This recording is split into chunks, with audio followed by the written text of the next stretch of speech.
E saiba você que essa não é uma teoria isolada. A academia contemporânea, especialmente nas últimas décadas, tem endossado e aprofundado essa linha de pesquisa, validando a tese de uma ruptura e não de uma simples evolução. A minha própria formação me permitiu mergulhar diretamente em parte dessa literatura, estudando pela Universidade Hebraica de Jerusalém os seus conteúdos. Então, estudiosos renomados, muitos deles da Universidade Hebraica de Jerusalém, têm contribuído imensamente para essa reavaliação. David Flusser, por exemplo, um dos maiores especialistas na compreensão de Yehoshua, que você chama de Jesus, dentro do seu contexto judaico. Ele reforça a imagem de um Yehoshua intrinsecamente ligado à Torá, em oposição a qualquer interpretação posterior que o desvincule de suas raízes judaicas. Ele nos mostra a impossibilidade de entender Yehoshua fora da sua profunda identidade judaica. Ao lado dele, Emanuel Tove, outro gigante do conhecimento dentro do contexto de arqueologia da Universidade Hebraica de Jerusalém e uma das maiores autoridades mundiais em crítica textual. Foi um dos diretores dos manuscritos do Mar Morto. Em sua obra fundamental, Crítica Textual da Septuaginta, recomendo a você a leitura. Já na página 131, desfaz o mito dos 70 e aponta para as sutilezas e, por vezes, as alterações de significado que ocorrem nas traduções dos textos hebraicos, ou seja, a Torá de Yehoshua, para as versões gregas, ou seja, a Septuaginta de Paulo de Tarso. Isso é mais do que importante. É crucial, pois nos ajuda a entender como a helenização não foi apenas uma questão de conceitos teológicos abstratos, mas também de como a própria linguagem e a interpretação textual em grego moldaram uma figura de Jesus distante do Messias judeu original Yehoshua. É essa transposição textual e conceitual que contribuiu de forma significativa para a construção desse segundo Adão grego, que Paulo viria a propagar. Um Jesus que seria o oposto teológico, uma antítese do rabino judeu Yehoshua. Gesa Vermes, outro autor, com a sua obra O Autêntico Evangelho de Jesus, The Authentic Gospel of Jesus, ele complementa essa visão nos mostrando um Yehoshua que deve ser compreendido exclusivamente dentro do contexto judaico, rejeitando as interpretações paulinas que o desvirtuam. Da mesma forma, Amy Jill Levine, na confusão judaica, Misunderstood Jill, ele argumenta de forma contundente que a teologia paulina representa uma helenização do judaísmo de Yehoshua, fundamentalmente incompatível com seus ensinamentos originais.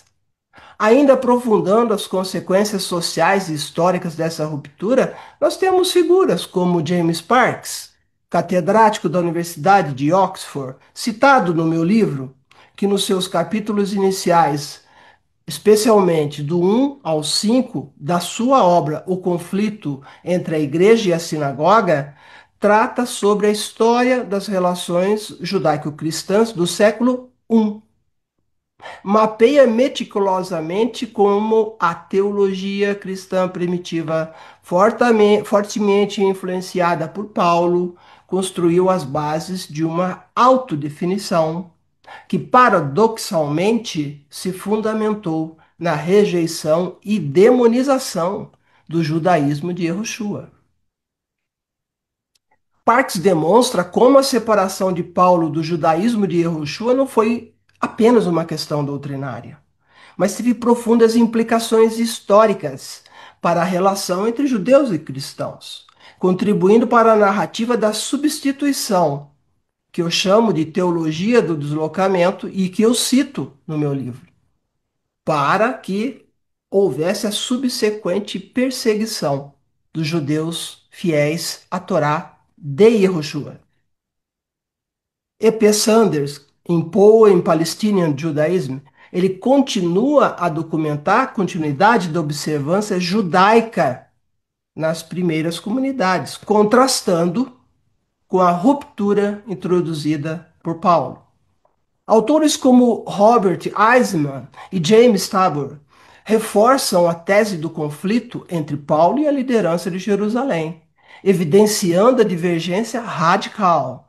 O peso da pesquisa de todos esses acadêmicos demonstra que essa minha tese não é uma especulação, mas está solidamente fundamentada em uma robusta vertente da pesquisa acadêmica, que tem revisado criticamente as origens do cristianismo e suas consequências históricas.